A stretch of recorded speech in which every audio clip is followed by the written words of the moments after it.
سلامونه ستړي مشئ وخت مو په خیر پام وکړئ د پښتو نیوز یوټیوب چینل څخه د نن ورځې تازه او مهمو خبرونو ته. ایران وايي هڅه کوي چې د 3 کالونو په لړ کې له افغانستان سره پوله په بشپړه توګه وتړي. د ایران نظامي چارواکي وايي ټاکل شوې ده چې د راتلونکو 3 کالونو په لړ کې له افغانستان سره د دغه هیواد ټوله 900 کیلومتره ګډه پوله د پرمختللو تجهیزاتو او زیرکې ټکنالوژي پر مټ وتړي او تر خپل کنټرول لاندې راولي. د ایران د ځمکنیو ځواکونو قوماندان امیر کیومرز حیدري ویلي دي چې تر دې دمه له افغانستان سره د ګډې پولې 500 کیلومتره برخه تړل شوې ده.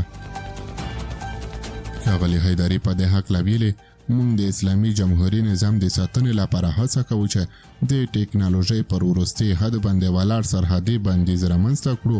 دا یوازې یو 4 متریزه دیوال نه دی بلکې یو داسې دیوال دی چې له پرمختللو وسلو او تجهیزاتو سره سمبل شوی څو وکولای شي په زیرکه بڼه خنډونه رامنځته کړي. سره له دې چې ایران تل افغانستان د نشایي توکو د قاچاق او د افغان کډوالو د ناقانونه تګ راتګ په تړاو اندېښنې ښودلې دي، خو د سیاسي او نظامي چارو ځینې شنونکي وایي د دواړو هیوادونو ترمنځ د پولې تړل کېدل ګټور نه دي.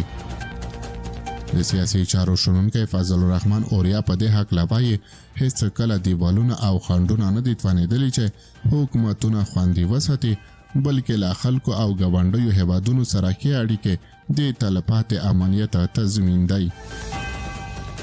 د نظامي چارو شنونکی زلمی افغانیار هم څرګندوي ټول هیوادونه د خپلو ملي ګټو پر بنسټ نظر څرګندوي.